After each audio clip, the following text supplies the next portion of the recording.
The boardroom went quiet except for the air conditioning humming overhead, and there it was, my name at the top of a screen I'd helped pay for with my own signing bonus 8 years ago.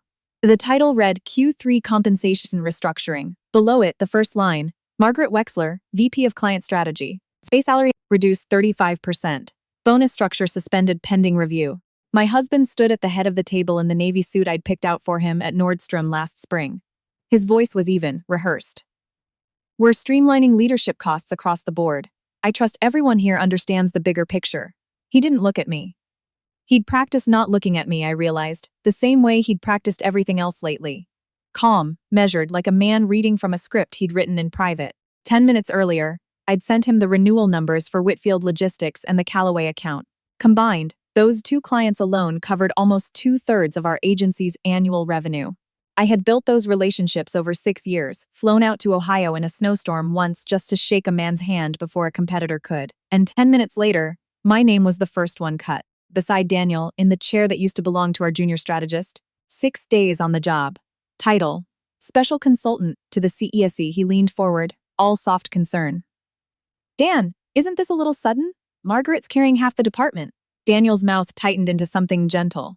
The company doesn't run on who works hardest. It runs on the overall strategy. Someone near the end of the table cleared their throat. I caught Priya Nan's eyes. She was the account director I'd mentored for 3 years, and watched something flicker and die in her expression. She knew. Everyone in that room knew what I'd carried. But the man standing at the head of the table was the CEO, and he was also my husband of 7 years, and nobody in that room was going to be the one to say it out loud. I opened my laptop, slow and quiet, and pulled up the email that had just landed from HR, sent at 8:54 that morning. CC'd to Daniel, to the CFO, to the board liaison. 20 minutes before the meeting even started, I screenshotted the slide on the screen, saved both files to my personal drive. Tyler was still talking, voice syrupy. Honestly, I'd take a cut too. I just got here. We can't let Margaret carry this alone. I'd seen his desk that morning. A printed org chart, my 3 client teams already labeled transitioning to T. Hutchins Strategic Group, Q4. This wasn't a pay cut. This was a slow, deliberate transfer of everything I'd spent 6 years building into the hands of a man who'd been with the company less than a week. I thought about the year we started this agency, the 2 of us in a 1-bedroom apartment in Arlington, Daniel on the floor with a legal pad full of numbers nobody believed in. He'd held my hand and said, "Maggie, when this works, you're going to have the best seat in the building." I believed him. I went to the meetings with him, chased the cold calls with him, sat in conference rooms until midnight building a company out of nothing. The company worked. The best seat went to Tyler Hutchins. Margaret. Daniel finally turned to me, his voice softening into the tone he used for difficult clients. You've been here from the beginning. You, more than anyone, should understand the bigger picture. I'd heard that phrase too many times to count this year. When Tyler joined and didn't know the first thing about the business, train him. Bigger picture. When his mother started inviting Tyler to Sunday dinners I wasn't told about. Bigger picture. When Daniel picked him up from the airport on my birthday because Tyler had just landed and didn't know anyone in the city. Bigger picture. Now the woman who brought in 2/3 of the firm's revenue had to step aside to make room. Also, apparently, the bigger picture. I closed my laptop. The click was small, but the whole table looked up. The meeting isn't finished, Daniel said. I stood and pushed my chair in. Mine is. Tyler's face arranged itself into concern. Margaret, please don't take this the wrong way. If you're upset, I can talk to H. You're not the one who signed it, I said, looking at him, then at Daniel. He is. Daniel's jaw worked. Margaret, this is the office. I know, I said, and held up my phone, the screenshot of the timestamp glowing on the screen. That's why I'm following procedure. I walked out. Behind me, I heard him say my name once, sharp. Margaret Wexler, and I didn't turn around. By the time I reached the elevator bank, my phone had already buzzed twice. A text from Daniel, don't make this a thing. Keep it professional.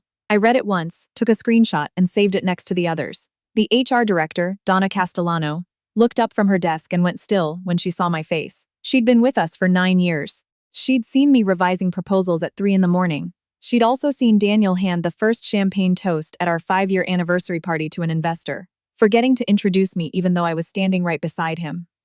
I need to process my resignation, I said. Now. Her hand froze over the keyboard. Right now? Does Daniel know? He told me himself 10 minutes ago that this company doesn't run on who works hardest. I slid a folder across her desk. Every client file, every contract milestone, every open risk item organized and tabbed. I'd put it together the night before, in the kitchen, after I'd noticed the way Tyler's desk had been quietly moved closer to mine. Everything's there. Whoever takes over can sign off today. Donna stared at the folder, then at me. You knew this was coming. I always leave a clean paper trail, I said. It's a habit. 10 minutes later, the resignation was filed. I just stood up to leave when I heard footsteps coming fast down the hallway. Daniel filled the doorway, his face dark. Margaret Wexler, come out here. If you have something to say it here. Donna kept her eyes on her monitor. Do you understand what you're doing? Daniel's voice was low, furious. Resigning? Because of the list? No. I picked up Donna's pen and signed the last line of the handover. Because I finally understand that to you, I will always come second to the bigger picture. His jaw tightened. Tyler is new. He's struggling. I'll move you back in 3 months. Do you really have to blow this up right now? A few employees passing the glass wall slowed their pace, pretending not to look. Tyler had trailed in behind Daniel. Eyes wet, hovering like he belonged in the room. I looked at Daniel and felt the last bit of my patience for explaining myself drain out of me completely. To him, all of it, the demotion, the team I'd lost, the public humiliation being difficult, and his apology to me was a promise to return what was already done in 3 months, like he was doing me a favor. I kept the pen. Mr. Wexler, the process is complete. His face changed. What did you just call me? In the office, it's Mr. Wexler. At home, we'll talk tonight. I walked past him. Behind me, I heard Tyler whisper, Dan, did I cause this? Daniel didn't answer. In the elevator, I caught my reflection and the wedding ring on my left hand. 8 years on that finger, an inscription on the inside I hadn't read in a long time, my constant, it said. I took it off in the elevator and put it deep in my bag, before the doors opened on the ground floor. By the time I reached the lobby, my phone was buzzing non-stop. 2 calls from Daniel, 1 from Tyler. I didn't answer any of them. The young receptionist, Lily, looked at me with red eyes. Mrs. Wexler, are you really leaving? I unclipped my badge and set it on her desk. Yes. She didn't try to talk me out of it. The early employees all knew I wasn't the boss's wife who'd been handed a title. Daniel and I had painted the walls of our first office ourselves. I'd sold the condo I owned before we married to cover 2 months of payroll the first time we almost folded. None of that ever made it into a company announcement. The only thing that made it onto an announcement in the end was my demotion. I'd nearly reached the revolving doors when I heard him again. Margaret Wexler. Daniel had followed me down, Tyler trailing behind with a stack of folders clutched to his chest like a shield. Do you have to make a scene in front of everyone? Daniel said, voice low. I'm not the one making it. Tyler stepped forward. Margaret, please. I really didn't know about the list. I'm new. I don't know anything. Dan just wanted me to get up to speed fast. He never meant to take your accounts. Then what's in your hand? I asked. He went pale and tried to slide the folder behind his back. That's just a temporary collaboration, Daniel said. A collaboration that reassigns my budgets, my approval authority, and my client contracts to his name. I pulled a printed checklist from my bag and set it on the front desk. Everything's archived with HR in your inbox. Contact logs, contract milestones, open risk items. I've done it by the book. Daniel looked thrown, like he'd expected me in a way that gave him room to find fault, not hand him a flawless exit. You were ready for this, he said. Not for long, I said. I just never let myself be the one left holding the bag. I turned to go. Daniel stepped in front of me, blocking the door. For 7 years, that posture, the wide stance, the firm hand near my elbow, at dinner parties, at his mother's table, anytime I tried to speak up for myself. Not today. Step aside, I said. He froze, then let his arm drop. A faint red mark stayed on my wrist where his fingers had pressed. I took a wipe from my bag and cleaned the spot like I was wiping away the last of an old habit. Daniel, before today, I was your wife and the head of this firm's biggest accounts. After today, at least the second part is over. You think the clients will follow you out the door? I don't think that, I said. But I do know clients don't stay loyal to a company that throws away its core leadership this easily. He sneered. You think too highly of yourself. Then let's say I do. I walked out into the late afternoon air, my driver Marcus waiting by the car with my forgotten water bottle. Mrs. Wexler, your bottle. I took it, thanked him, and he hesitated before saying quietly, Everyone at the office knows you got wronged. Being wronged doesn't get you anywhere, I said, looking up at the glass building one last time. From here on, everyone's on their own merit. That evening, I ordered 12 moving boxes. Not for the office. For the house. At 7, I let myself into the home Daniel, and I had bought 4 years into our marriage. I'd designed the kitchen layout myself, picked out the lamp in the living room, even the little dish for keys by the door I'd brought back from a trip to Charleston. Standing in the doorway that night, it felt as foreign as a showroom. I went straight to the study safe. Inside were 3 sets of documents. My personal records and the bank statements from the condo sale that had funded our first 2 months of payroll. The early loan paperwork and the release from the personal guarantees I'd co-signed. And the ownership records for the firm's major accounts over the years. I hadn't prepared any of it that day. I'd kept records for years. Not to protect myself from Daniel, but because I knew the most unreliable thing in this world was a verbal promise. And someday I might need to prove what had been. I was halfway through packing the second box when my phone lit up. A friend request from Tyler. The note read, "Margaret, I'm sorry. I never wanted this to come between you and Dan.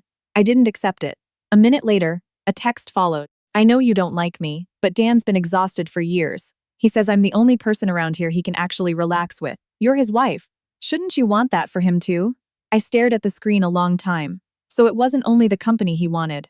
He wanted into my marriage too, just enough to let me know he'd already gotten there. I took a screenshot, saved it, and kept packing. Daniel came home at 8:30, still carrying the cold off his coat. He stopped at the study door, staring at the boxes. "What is this?" "I'm moving out." "You can call resigning impulsive. What does this mean?" Exactly what it sounds like. He looked at the half-empty safe. "You're taking documents out of the house now?" "My documents, of course I'm taking them." He stared at me like he was seeing me for the first time in years. "Do you have to take this so far?" I turned to face him. "Which step exactly?" "The one where you put me on a demotion list. The one where you moved Tyler into my office to take my clients. Tell me which steps is too far, Daniel, because I'd really like to know." He pressed his fingers to his temple. "I told you Tyler's new. He needs the opportunity. You're more than capable of stepping back temporarily without it costing you anything." I laughed, short and humorless. "So I should step back but not actually leave. Give up my position but stay responsible for cleaning up the mess. Take the pay cut, but not be unhappy about it. Be replaced but still train my own replacement." He fell silent because I was right, and he knew it. "Margaret," he said, softer now. "We've been married 7 years. You don't have to throw all of that away over a staffing decision." "A staffing decision." I pulled out my phone and showed him Tyler's message. "He told me you can only relax when you're with him." "Is that a staffing decision too?" Daniel read it and frowned. "He didn't mean it like that. You haven't even asked him and you already know what he meant." My voice stayed even. "You're very practiced at defending him." Something flickered behind his eyes. Irritation, maybe shame. Tyler's had a rough few years. His family went through a lot, and I haven't? The study went quiet. The year this company nearly folded, I flew to 3 cities in 1 week. I was hospitalized for dehydration and pulled my own IV out the next morning to make a client meeting. Your mother told me I wasn't being a proper wife because I was always traveling.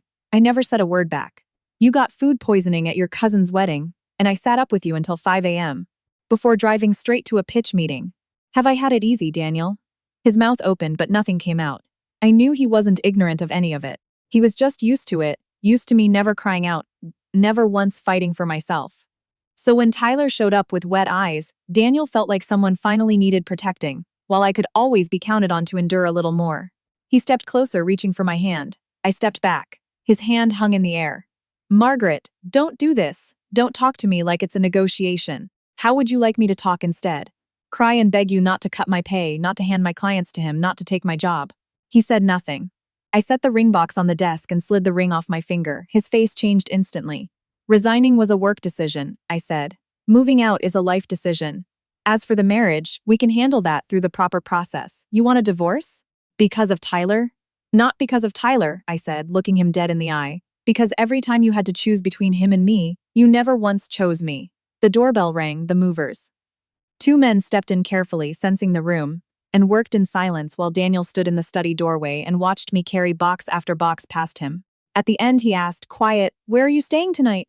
"A hotel. I'll drive you, no need." I picked up my bag and turned off location sharing in front of him. "From now on, you don't need to know where I am." He went pale. I opened the door. From behind me I heard him ask, "Are you really sure you can let this go?" I didn't turn around. There's a lot I can't let go of. But I can't afford to keep losing myself either. The door closed. Something crashed inside, behind me. The ring box, maybe, or just Daniel finally catching up to a panic 3 days too late. Either way, it wasn't mine to clean up anymore. The next morning at 9s, a photo landed in my inbox from Priya. Tyler sitting in my old chair, a cream blazer, a vanilla latte, and a vase of pink peonies on what used to be my desk. One line. "They had the plant you left behind thrown out, Margaret. That plant had been a gift from the whole team the year we'd survived our first audit. It had moved with me through 3 offices. Tyler tossed it out on his first day. That was exactly his style. Erase someone's presence before you've earned the space. At 10, a video call started with Robert Calloway, our biggest account, a client I'd handled personally for 4 years. I'd archived every meeting file before I left. My team had assured me Tyler just had to follow the process. By 10:20, Priya messaged again. Margaret, Tyler changed the pricing structure. She sent a screenshot. He'd collapsed our standard 3-phase delivery into a single all-inclusive package and slashed the maintenance fee by almost a third.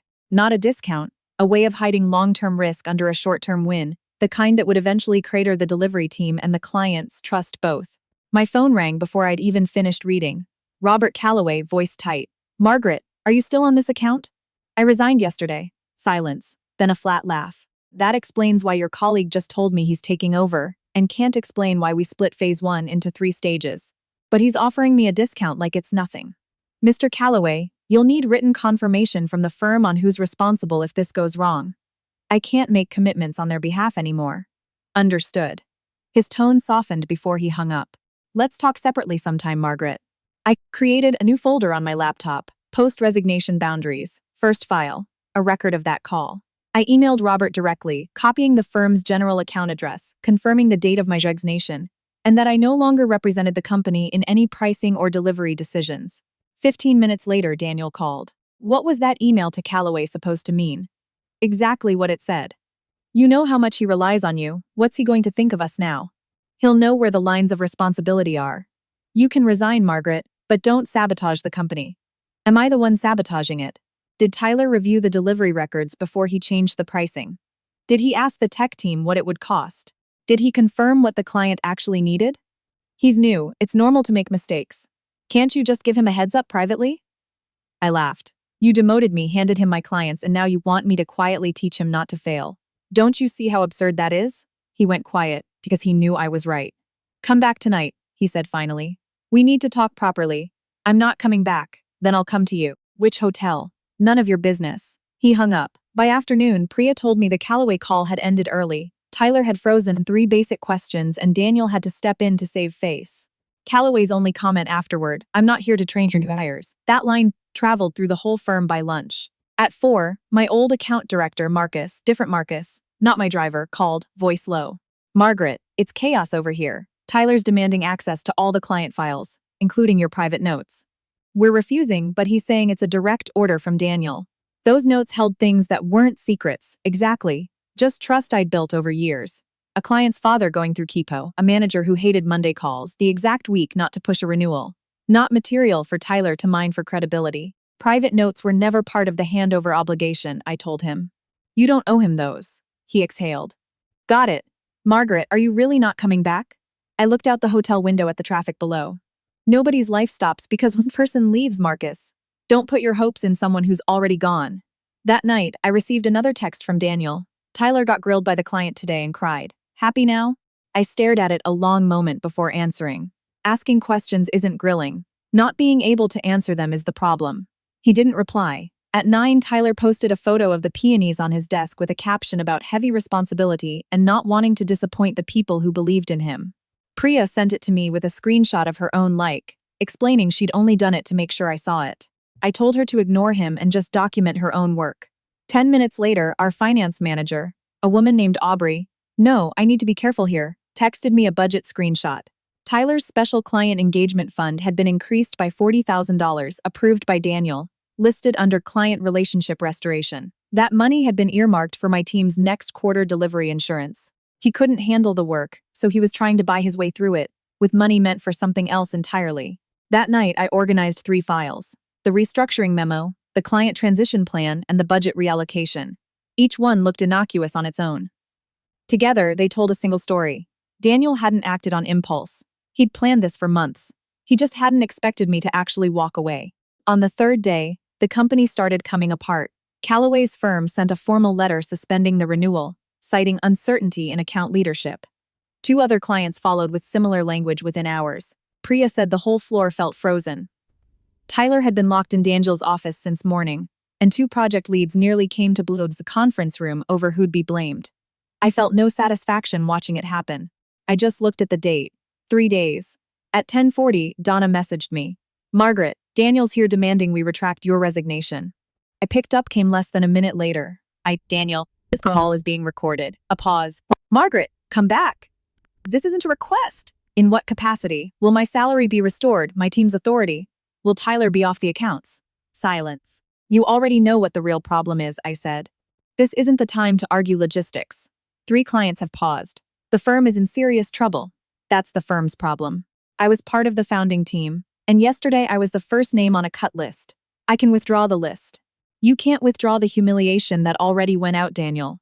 I heard Donna's voice in the background, trying to calm him, and then Daniel's voice rising. Donna, reject her resignation in the system right now. Mr. Wexler, Donna said, steady despite the shake in her voice. The handover's complete, and there's no mandatory retention clause in her contract. You didn't reject it yesterday, so it processed automatically. I'm the CEO, the records are still the records. I almost smiled, thinking of years ago when Daniel used to insist on auditable processes for everything, so the company could scale without falling apart on trust alone. He never imagined that same discipline would one day box him in. There was a loud thud, like a fist on a desk. She's my wife, Donna, quiet but firm. Her resignation was filed as an employee, not a wife. Holding the phone, I felt something close to relief. He'd finally said the quiet part out loud. I was his wife, so I could be demoted, replaced, sacrificed, and now that the company was in crisis, that same status was supposed to drag me back. Did you hear what she said? I asked him. His breathing was heavy. Do you have to drag our marriage into this too? You started that, Daniel.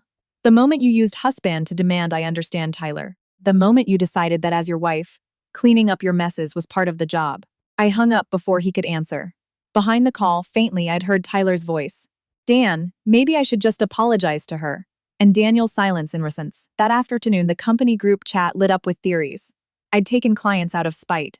I was throwing a tantrum because I was the boss's wife. Tyler was the real victim, handed a mess on day 1. I didn't explain myself to any of it. There's no point arguing with people who've already decided what they want to believe. I sent formal emails to my 3 key clients confirming my resignation and adding, if you need an independent risk assessment going forward, we can talk separately. I wasn't poaching. I was getting myself out of a situation that was no longer mine to fix. That evening, Robert Calloway wrote back. Are you free tomorrow afternoon? Let's not talk about the firm. Let's talk about what's next for you. For the first time since the meeting 3 days earlier, I felt something like possibility. Without Daniel, I wasn't floating nothing. I still had my reputation, my judgment, my own name. At 7, Daniel's mother called. I didn't answer. She left a voicemail. Margaret, every couple fights. Daniel says you've taken this much too far, that it's hurting the company now. A supportive wife doesn't sabotage her husband's life's work. Think about how this looks. I saved the message and didn't respond. I'd heard variations of that speech for years. She adored Tyler, said he knew how to be so sweet, like a proper young man, while I was too capable, too composed, not wifely enough. Now that the company was in crisis, she suddenly remembered I was Daniel's wife. I texted back. For company matters, contact whoever's running the company. For marriage, I'll talk to Daniel directly. Excuse me? I didn't answer that either. At 10, the front desk called my hotel room. A Mr. Wexler was downstairs. From the window, I watched him lean against his car under a street lamp, smoking. He hadn't smoked in years. I watched for a while, then closed the curtain and told the desk I wasn't available. I knew even then that his panic wasn't really about losing me. Not yet. It was about the clients pausing, Tyler unraveling, the company slipping out of his control. He'd finally realized I wasn't a role he could move back into place in 3 months. I was a person he'd actually erased. His mother called all the next morning. I let it ring out every time. By afternoon, she'd switched to the landline at the family house. I picked it up. Margaret Wexler, how long do you intend to keep this up? Is there something I can help you with? You don't even call me mom anymore. My status with Daniel hasn't changed yet. I'll adjust the greeting accordingly. A pause. Sharp with surprise. Come to dinner tonight. Daniel will be there. Let's clear the air. A wife causing this kind of mess for her husband's company. What does that even look like? I didn't cause the mess. The clients paused because of leadership and pricing, not because of me. Don't give me corporate talk. You're just jealous Tyler's back in the picture. I almost laughed looking out at the city. In their eyes, every problem always came back to my jealousy. I'd planned to decline. Instead, I agreed. Some things land harder said at a dinner table than over the phone. At 7, I arrived at the Wexler family house. Daniel's mother sat at the head of the table. Daniel to her right, Tyler beside him in a pale blue button-down, looking deliberately disheveled. He stood when he saw me. Margaret, I didn't want to come, but your mother-in-law thought it might help to talk things out. Glad you're here, I said, and watched something tighten in his face. Daniel's mother slammed her hand on the table. What kind of attitude is that? Tyler is a guest. A guest sitting next to another woman's husband. How familiar. The room went quiet. I set my bag down and sat. Weren't we going to talk? Let's talk. Eat first, she said coldly. I'm not hungry. Daniel cut in. Let's get to the point. The company needs you back. Your salary, your position, your team, all of it restored, and Tyler looked down. I can step back as long as Margaret comes back. I never wanted to take anything from her. Then why did your fresh start have to begin in my office? His eyes welled. Daniel's mother jumped to his defense. He's been through enough. He's not as capable as you, Margaret. He just got back. Is it so wrong for Daniel to look out for him? It's not wrong to look out for someone, I said. It's wrong to fund it with my salary, my team, my clients, and my delivery budget. Daniel's voice dropped. I admit I didn't handle this well. Not well isn't an apology. I pulled the printed folder from my bag and set it on the lazy Susan. This is what you're calling overreacting. It spun slowly toward his mother. She picked it up, frowning. The restructuring memo, the transition plan, the budget reallocation, every approval dated before the meeting that started all of this. Daniel's face went still. Tyler's hand tightened on his napkin. This wasn't last minute, I said. It was planned. You just never told me. Where did you get these? Daniel's eyes had gone cold. From the system access I was entitled to. The timestamps are all before my resignation, in case you're about to accuse me of something. Tyler started crying. Margaret, I didn't know this would hurt you so badly. Dan said you were strong, that even giving up some of your accounts wouldn't really touch you. You don't have to push it all onto him, I said. Your name is on the transition plan too. His face went white. Daniel's mother shielded him instantly. He just joined. He signs what he's told sign. Exactly, I said. Which makes me wonder why someone who doesn't even know what he's signing is qualified to run the biggest accounts in the firm. The table went silent. Daniel finally spoke, low and strained. That's enough. You were brought here to fix something, not to put everyone on trial. You're wrong. I set down a final document. I came tonight to tell you I'm not coming back. And I've already spoken with an attorney. The funds I put into this company, my vested equity, the years of money that came out of my personal account, all of it will be reevaluated. His mother shot to her feet. Are you trying to destroy this family's company? I'm not the one destroying it, I said, looking at Daniel. He is, by treating me like something disposable. I stood and picked up my bag. Daniel followed me to the front, stopping me on the porch. The night had turned cold. Is divorce really the only way? I thought of 7 years of waiting. For him to notice the work, to defend me in front of his mother, to draw a line with Tyler, to give me one word of warning before my pay got cut. He never had. It's not that you don't see I'm in pain, Daniel. You just assumed I'd always still be here after. His face went white. I walked to my car. He didn't follow. The next morning, Aubrey from finance, different Aubrey, the real one, met me at a coffee shop near my hotel, glancing around before sliding a USB drive across the table. I don't know if I should be giving you this. Tyler's budget requests, expense reports, a few versions of his client proposals. He's been asking us to classify entertainment costs as client maintenance and the receipts don't match. Within your authority? Yes, all of it was mine to review. I took it. Thank you. Protect yourself. She gave a small, tired smile. You used to say that to all of us. Then lower. A lot of people know you weren't throwing a tantrum, Margaret. They're just scared to say it. I'd spent years thinking that if I just did good work, Daniel would eventually see it.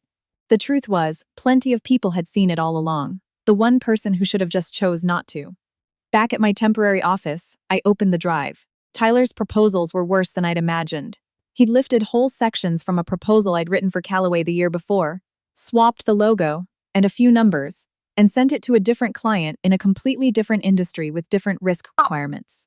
A straight copy-paste was a disaster waiting to happen. That afternoon, Daniel texted, "Did you take company documents?" I laughed at the accusation, always defending Tyler first, suspecting me second. I replied, "Everything in my possession was obtained legally and relates to my own projects and responsibilities. Don't burn bridges," he wrote back. I called him directly. "Daniel, did Tyler copy my old proposal?" A pause. He referenced department materials. Referencing and copying are different things. He's new. He won't get it right the first time. So you want me to fix it for him, he fumbled. This account matters. Help revise the proposal privately. You don't even have to put your name on it. I almost have to put your name on it, said so casually, like it was nothing. For 7 years I'd cleaned up after him without a single byline. An investor's last-minute demand I negotiated. A delivery delay I smoothed it over. His mother's birthday dinner, Tyler showing up uninvited, I made it look normal. Now Tyler couldn't produce a usable proposal, and Daniel wanted me to fix it anonymously again. On what grounds? I asked. On the grounds that you gave half your life to this company. I gave half my life to this company, and you put me on a cut list. I already said I handled that badly. Badly isn't an apology. The line went quiet. He wasn't used to me spelling things out this plainly. In the past, if he said I'm tired, I'd stop pushing. If he said don't make a scene, I'd back off. Now that I wasn't backing off, he didn't know what to do with me. What do you even want? A divorce? He said finally. The words landed and the line went still. It's not a threat, I said, looking at the evidence spread across my desk. It's a notice. I hung up. Half an hour later, Tyler sent a company-wide email copying Daniel, HR, and the senior account team, titled Regarding Post-Resignation Interference. Carefully worded, it suggested I was still using old relationships to undermine the new team, that I was putting pressure on people who didn't deserve it, that he hoped I wouldn't let personal feelings affect the firm. It set off a wave of chatter across the office. He'd positioned himself as the bullied newcomer and me as the bitter ex-employee who couldn't let go. A trap either way. Silence or denial both made me look guilty. I replied with 4 attachments. The client suspension letter, a side-by-side of his pricing changes, the plagiarism comparison, and my resignation confirmation. One line in the body. Mr. Hutchins, please clarify which of the above risks were caused by my post-resignation interference. No one replied. 20 minutes later, Marcus messaged. The whole team saw it. Priya followed. He ran straight to Daniel's office playing the victim. That evening, Robert Calloway called. Margaret, I heard the company's trying to paint you as the one causing problems. Daniel came to see me personally to explain. Said Tyler's just inexperienced, but they'd love to keep you on as a behind-the-scenes consultant. I never agreed to that. Figured. So I wanted to ask, if you went independent, would you take on a risk assessment project for us? I thought it over. I can't poach during this period, but I can do an independent assessment based purely on your needs, nothing touching their existing contracts. Everything in writing. He laughed, warm. That's the Margaret I know. I hadn't planned on attending the industry summit, but Robert insisted.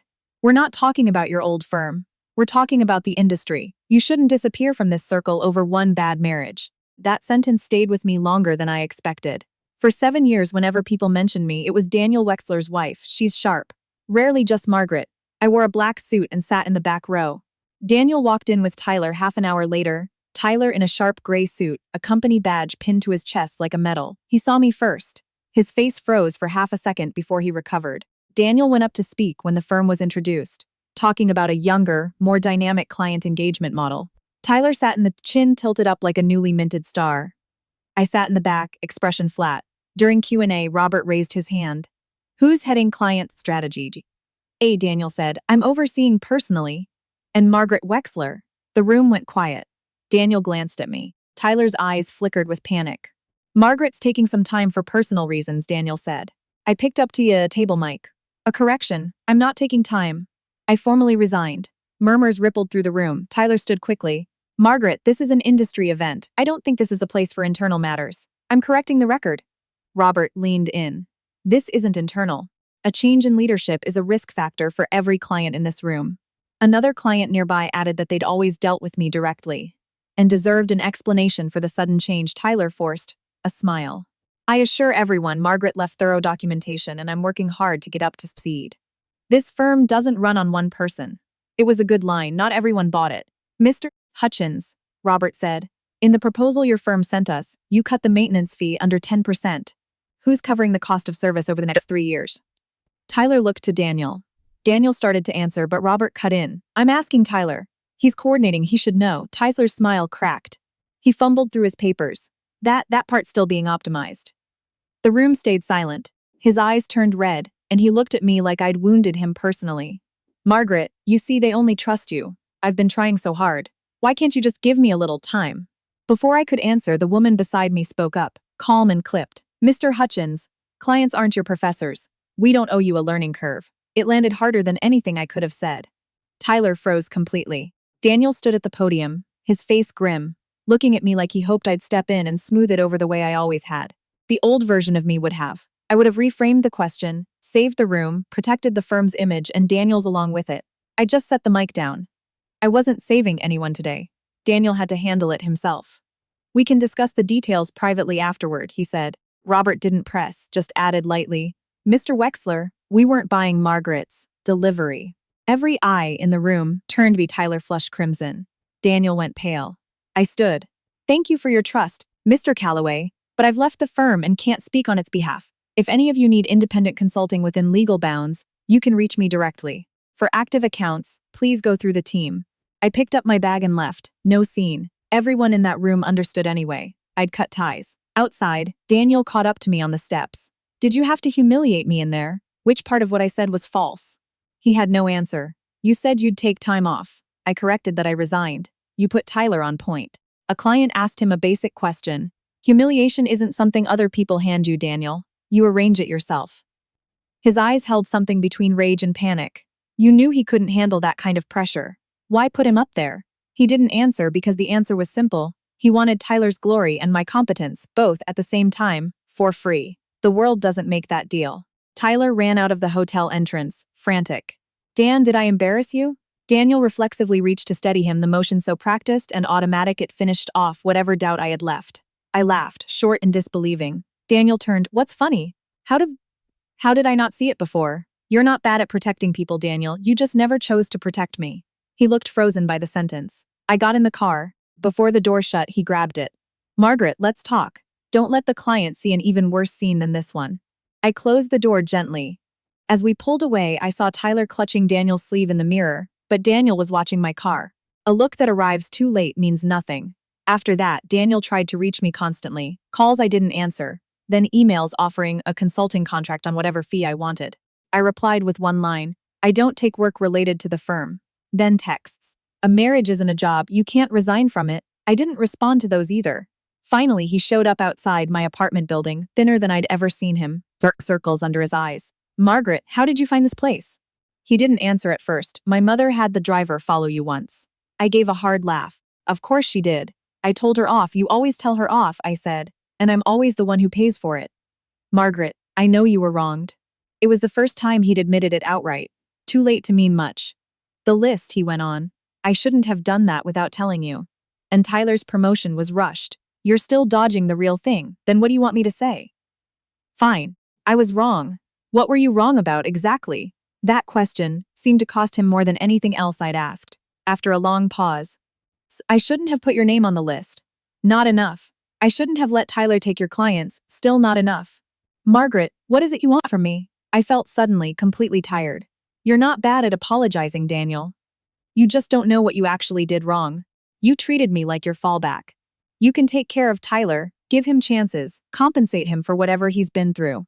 But you can't assume I'll be the one who pays for it. I never treated you as a fallback. You did.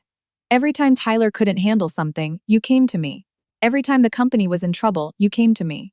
Every time your mother went after me at dinner, you said nothing. Now our marriage is falling apart, and you finally admit I was wronged. You always remember me, right after it's too late to matter. His throat moved. I just thought we didn't need to keep score between us. Because we don't keep score, my contributions don't need acknowledging. Because we don't keep score, my pain doesn't need soothing. Because we don't keep score, my position can go to someone else first, since it can just be handed back in 3 months. He went pale. I turned to leave. He grabbed the box in my arms. Don't go. It's our anniversary. I stopped. I'd genuinely forgotten. March 14th, the day we got our license. Every year I used to book a restaurant in advance and ask half casual if he was free. He was always busy. Last year he'd spent it at the hospital with Tyler for a checkup, because Tyler had just gotten back and had no one. I ate alone that night. I booked the place you used to like, he said. Let's go, one dinner. Did you know I stopped eating there 3 years ago? He blinked, thrown. I had a stomach ulcer. I stopped eating anything fried after that. His hand slowly let go of the box. He hadn't known. Of course he hadn't. He knew Tyler was allergic to pollen, that Tyler was scared of the dark, that Tyler didn't like ice in his drinks. He didn't know I had a sensitive stomach, or that I'd stopped looking forward to our anniversary years ago. A cab pulled up at the curb. Tyler stepped out and stopped, eyes already filling. Dan, your mother told me you were here. I wouldn't have come, but something happened at the office. Calloway officially sent the termination letter. The board wants you back immediately. He looked at me. Margaret, I know you hate me, but the firm is really going under. Could you help him? Just this once? I looked at him. Do you actually want me to help him? He froze. If I go back, my accounts come back to me. The clients still trust me. Your special budget gets audited. Every proposal you signed gets reviewed. Are you sure that's what you want? His face went white. Daniel looked at him too, like he was seeing something he'd refused to see before. I was just worried about the company, Tyler stammered. No, I said, holding the box steady. You're worried that the moment I come back, you're nothing. He couldn't cry on command this time. I took a folder from my bag and handed it to Daniel. He took it automatically. The cover read petition for divorce. His hand went rigid. You said a marriage can't be handled like a resignation. Then let's handle it like a divorce instead. Tyler stood off to the side, ashen. Daniel stared at the words like they were a verdict he couldn't appeal. I won't sign it. You will, I said. If not today, someday. I walked past them both into the building. He didn't follow. A formal email came a few days later. Invitation to clarify project handover facts. Addressed to me with HR and the board. Framed politely, but I knew what it really was. An attempt to get me to stand in a room and tell everyone the handover was clean. The clients were just being cautious, so Daniel could stabilize the narrative. I replied that I'd attend, but I'd only state facts. And I wouldn't take on any further responsibility. The conference room was packed Friday afternoon. Finance, HR, delivery, half the account team. Tyler sat in front, haggard. Daniel stood up front and his eyes found me the second I walked in. I didn't take the seat reserved for me. I sat near the instead. We've had some turbulence, Daniel began. There've been outside misunderstandings about our internal changes. We've asked Margaret to clarify the facts. He looked at me. Would you like to say a few words? I stood and picked up the remote. The screen lit up, not the polished overview he'd prepared, but the original restructuring memo, my name at the top. A low murmur went through the room. Daniel, I said, not looking at him. Since we're clarifying facts, let's start with this one. This is the formal notice I received the day I resigned, approved by Daniel Wexler, copied to HR, Finance, and the board liaison. Tyler's face went white. Next slide, the transish third day. Outlining the transfer of my 3 major accounts within 90 days. Someone near the back murmured, it was true then. Next, the budget reallocation pulled directly from delivery insurance funds. I didn't name Aubrey, just stated the numbers and what they would have cost the team. She kept her eyes down. Daniel finally cut in. These are appropriate for a full meeting. Then, why was I invited? I asked. If not to say it was all a misunderstanding, I moved to the next slide. Tyler's revised pricing, the same plagiarized proposal. The delivery lead spoke up unprompted. We flagged this at the time. We were told it had Daniel's approval. Every head turned toward him. Tyler stood, voice breaking. I didn't mean to. I just wanted quick results so people would accept me. The pressure after Margaret left was unbearable. Wanting results doesn't mean using client risk as a training ground. His tears came fast. Margaret, why are you pushing this so hard? I know I'm not as good as you, but I never meant any harm. I clicked to the next slide. The text he'd sent me weeks earlier. He says he can only relax when he's with me. The room went completely silent. Tyler's voice caught in his throat. Daniel went asked. He had nothing. I'm not here to discuss feelings, I said. I'm here to clarify 3 things. 1. I completed a legal proper handover. No abandonment of duty. 2. Clients paused due to leadership change, pricing risk, and unclear delivery responsibility. Not because of anything I did after I left. 3. From the date of my resignation, I have not represented this firm in any capacity. Donna stood. I can confirm Margaret's resignation was fully compliant and her handover was complete. Daniel requested a retraction 3 days later, after the conditions for that had already lapsed. Daniel shot her a look. She stayed standing. Marcus stood next. I can confirm she archived all client materials before leaving. Tyler later requested access to her private notes. We refused. One by one, people who'd been staring at their laptops started looking up. I turned off the screen. Daniel, I've stated the facts. Satisfied? His voice was low and tight. You still think this is about satisfaction? He had no response. I didn't come here for revenge, Daniel. I came here to return the blame that was never mine to carry. I picked up my bag and walked toward the door. Behind me, he said, Are you really cutting ties this cleanly? I stopped without turning. Are you throwing away 7 years of marriage too? I turned to face him. You're the one who put 7 years on a cut list, Daniel. His face went ashen. As I left, I heard the board liaison's voice behind me. Mr. Wexler, the board will need a written explanation for this. The door closed behind me, and I let out a long breath in the hallway. I hadn't gotten applause. I'd gotten my integrity back, and that mattered more. The courthouse appointment was for the following Monday. Daniel didn't confirm until Sunday night. A single text, I'll be there. I replied, okay. I arrived early. A few young couples stood near the entrance, nervous and bright-eyed, the way we'd once been 7 years ago. When Daniel held my hand on these same steps and told me no matter how hard the company got, we'd get through it together, I believed him. Getting through it together turned out to mean I'd be doing most of the getting through. He arrived at 9 sharp, in a black suit, like he was heading into a board meeting. Been waiting long? No. I held out the documents. Let's go in. He didn't take them. Can we talk first? We've talked plenty. I went through the old financial records last night. The condo money you put into the company, it was never properly settled. No, why didn't you ever remind me? I did. After the Series B round, I emailed you. You wrote back that we were married, no rush to settle it. His face went pale. He remembered now. His mother had wanted a bigger house that year. Cash was tight, and he'd asked me to wait. I waited. That wait turned into years. I'll pay you back, he said. Per the agreement. Does it have to be an agreement between us? Agreements don't hurt relationships, Daniel. People who don't honor them do. His phone rang. His mother. He didn't answer. Then Tyler. He didn't answer that either. You can take it, I said. He finally did, on speaker, against his better judgment. Tyler's voice panicked. Dan, the board's investigating me over the budget. Can you please come back? I don't know what to do. Cooperate with them, Daniel said, eyes closed. You said you'd protect me. His hand clenched into a fist. Tyler kept going, unraveling. I admit I wanted to prove myself. I admit I never liked Margaret. But you told me to sign all of it. You can't pin this all on me now.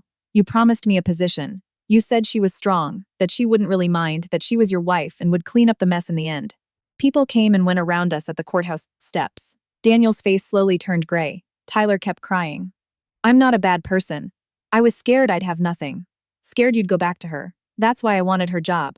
I wanted everyone to finally see me. Daniel hung up without a word, like he'd finally been forced to hear a truth I'd already known for months. I didn't know he thought that way, he said. You knew, I said. You just liked being needed by him, and you liked me cleaning up after you. He had nothing left to say. Inside, the clerk verified the paperwork and asked if we were both there voluntarily. I am, I said. Daniel hesitated, the pen heavy in his hand. His phone buzzed again. The board office. He didn't look at it. Sir, are you filing voluntarily? The clerk asked again. He looked at me. Something passed through his eyes. Regret, maybe, or grief, 3 days too late to matter. Margaret, don't make me wait for you again. After a long moment, he said, I am. It went faster than I expected. The certificate felt almost weightless in my hand, too light to mark the end of 7 years. Outside, he caught up to me. If I'd never let Tyler into the company, would we still be okay? I thought about it honestly. Maybe. For a while longer. The problem was never just Tyler. It was that you always believed I'd never leave. He raised a hand like he might brush the hair out of my face the way he used to. I stepped back. His hand dropped. What will you do now? He asked, unable to finish the question. I'll be fine, I said. It wasn't meant for him, it was for me. A car pulled up. Before I got in, he asked, can I still contact you? For business, if it ever comes to that. For anything personal? No, the door closed. In the mirror, he was still standing on the courthouse steps, holding the certificate like he'd just realized he'd lost something he'd assumed would never actually leave. I didn't cry. I changed his contact name in my phone from Daniel to his full legal name and unpinned it from the top of my list. The first month, I barely had time to look back. Robert introduced me to 2 new companies for independent consulting. I opened a small studio under my own name, Wexler Strategic Advisory, then quietly changed it to just Margaret Wexler Consulting because some names belong to nobody but you. No glass walls, no team fawning over me, just a small conference room and a steadier kind of peace than I'd felt. Signing my first independent contract, the client asked if I'd ever consider building out a full team again. Maybe eventually, I told her. This time I want to go at my own pace. It's your pace we're interested in, she said. I signed my name. Not Mrs. Wexler. Just Margaret. That afternoon, Donna messaged to say she'd resigned. Aubrey followed a week later. Marcus and Priya stayed but asked to be moved off anything connected to Tyler. The internal audit found exactly what I'd expected. Unexplained expenses, a string of botched proposals, the Callaway letter sitting at the center of it. The board held Daniel personally accountable for mismanagement. Tyler resigned before they could fire him, posting a long message in the company chat about being suffocated by comparisons, about Margaret being too overbearing, about Daniel failing to protect him. No one responded. In the adult world, crying the loudest doesn't get you off the hook. Daniel's authority over major approvals was partially suspended by the board. The company kept running, but it wasn't his alone anymore. When I heard, I felt almost nothing. I didn't want to watch him fall apart. I just wanted to make sure I wasn't dragged back into it. That evening, an email arrived from him. Subject line, I'm sorry. It was long. He'd gone through the old records and finally understood how much I'd put into the company, how much risk I'd absorbed without ever being thanked for it. He said being questioned by the board for the first time taught him what I'd quietly carried for years. He said he hadn't even seen Tyler off the day he left, That he'd driven past our old house and stared at the empty entryway and only then understood the house had never been what held us together. I read it once and archived it without replying. Not out of spite. Some apologies are meant for wounds that already healed. Mine had scarred over. I had no interest in reopening them. A text came from an unknown number that night. I'm leaving the city. I used to envy you and be scared of you at the same time. Now I know the seat I fought for was never mine to keep. I'm sorry. I read it once and apology either. At 9, the group chat with my old colleagues lit up. Donna sent a picture of herself and Aubrey at dinner, laughing. Priya wrote, I turned down an unreasonable request today without flinching. Felt incredible. Marcus replied, Congratulations, you graduated. I read it and smiled. It turns out when one person finally draws a line, the people around them slowly learn to stand up straight too. That mattered more to me than anything I could have done to Daniel directly. A few months later, I saw him again at an industry event, sitting in the audience, noticeably thinner.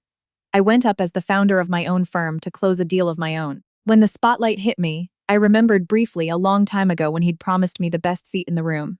The truth was simple. Nobody hands you that seat, you walk up to it yourself. After the signing, he was waiting at the end of the hallway, keeping his distance. Margaret, I stopped. He held out a folder. The equity, the condo money. The lawyers finished the calculations. It's been transferred. Thank you. You earned it. I nodded. He looked at me like there was more he wanted to say but settled for, You're doing well. Yes, I said. I didn't deny it. A bitter smile crossed his face. I used to think you couldn't leave the company. Or me. I used to think so too. His eyes shone slightly. Now I know people only really become themselves once they leave the wrong place. Someone called my name from down the hallway. My client waiting. I looked at him one last time. I have to go. He nodded but didn't move. I walked past him. This time he didn't reach for my hand, didn't say my name again. Behind me quietly he said, Margaret Wexler.